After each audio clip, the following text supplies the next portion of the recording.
One of the issues, one of the themes I think that a lot of modern intellectuals, modern people, just in general, face right now is a lack of faith.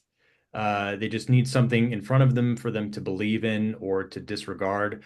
You open up the chapter discussing works and faith. What is there one kind of more important than the other? Can they work in tandem? And what is kind of the role of faith in finding your place in the world and your relationship with God? Yeah, a lot has been said about faith throughout history, but also in modern times. I think a lot of the time we're sort of fighting the idea that faith just means I believe things without evidence, or I believe what I want to believe. And the problem is, there are some people who at least seem to act like that. So, but that gets inflated, and people start to think, well, that's just all of what Christianity is. And I do think that in terms of one over the other, I think they do work in tandem. I mean, within Christianity, it directly says faith without works is dead. So there's that implication there of they do go hand in hand. And even Martin Luther, who was sort of the I don't know, the pivot point at which we moved towards a much more the modern American Christianity where faith sort of takes preeminence much more. Even he is very clear about the fact that you need to do works in the world. That true faith is evidenced through works. So there's definitely a working in tandem, but I think it's worth noting, and I think pretty clearly that Christianity, insofar as there's a distinction between the two, they do put faith on the the higher level.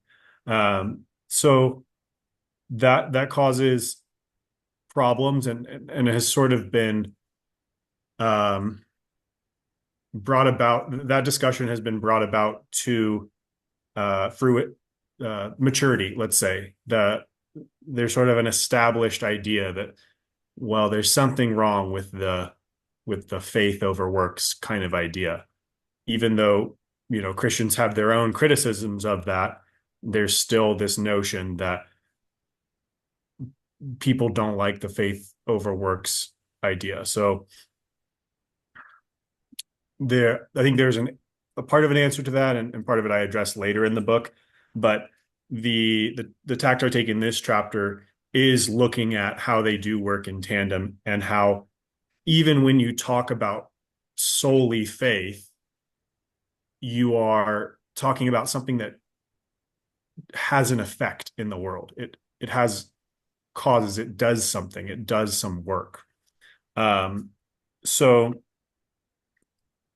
I end up quoting from Leo Tolstoy, who I think has a very good definition of faith. In fact, it's my favorite one that I've found, and I think it ties in with our whole idea of metaphysics being essential to discussion, and then metaphysics being the story that determines your mindset. So in that light, I'll read this quote. So Tolstoy says, "Faith is neither hope nor trust, but a particular spiritual state. Faith is man's awareness that his position in the world obliges him to perform certain actions. A person acts accordingly to his faith, not, as the Catechism says, because he believes in things unseen as things seen, nor because he wishes to achieve things hoped for, but simply because, having defined his position in the world, it is natural for him to act according to it.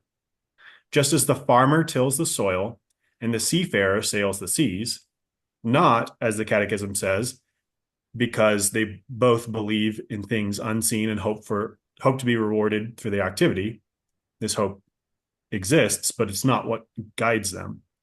But because they regard their activity as their vocation. Faith is man's conscious relationship with the infinite universe, from which he derives guidance for his activity. So there he's casting faith in the role of a job, or a position, a vocation, where once I have taken this view that I am this kind of being in this kind of universe. That is, I am a follower of God in a universe that is created by, suffused by, and under the dominion of God. Then that means I do certain things. So I like that point of view because it sort of it cuts out the either or and goes straight to faith is something else. It's a state of being. It's a metaphysical assumption that you have. You either, well, yeah, that you have, and then that determines your being, it determines your mindset, and then downstream from that determines your actions. And I think that's just a more direct reality than the modern response where people tend to say, well, even scientists live based on faith. And I think that's all true. I think we all, as we said before, we have a metaphysical mindset. We have a story that determines our beliefs and therefore guides our actions. But I don't find that response to be very effective with people. They kind of just brush it off. Like it's true that the scientists do function on faith, as Jordan Peterson's pointed out, their belief in the truth, that the truth will set you free, is like the cornerstone of the scientific faith, you might say. But even just the faith that our senses are reliable and that our reasoning capacities have some effect. Those are all things that are a priori axioms. They're assumed, they're a metaphysical assumption, and they're a faith. So that's all true. And maybe it's helpful for some people, but I haven't seen it be helpful for many people. They kind of are just like, well, religion's something different and something silly. So that's just sort of a word game that people are playing. Whereas when we talk about it like this, and we don't take the tact of, everybody believes things that they can't prove, and therefore we should just leave it all alone, because that's not helpful either. So those are some of the reasons why I like that definition. Yeah, I really like that, especially that last sentence really hit home for me. Faith is man's conscious relationship with the infinite universe from which he derives guidance for his activity. There's I would view faith as being that perspective lens that we have and how we like you said how we view the world, and then that internal state of being is then projected out through our actions, our habits. And so I know it's kind of like what came first, the chicken or the egg. There are a lot of Right. people that might be in a sense of depression. They might be going through, nihilism, a strong period of nihilism that might be their foundational belief. And so a lot of people would say, okay, well, maybe drink some water, go outside and get some sunlight, go work out, perform an action that kind of is the opposite of the state of being that you're in. And then you're going to, then hopefully over time, you fall into that state of being by performing the actions. Yeah. And then, of course, the other side is if you're in a strong state of well-being and you're living through faith, then you just naturally act that out through your habits, which I see as well.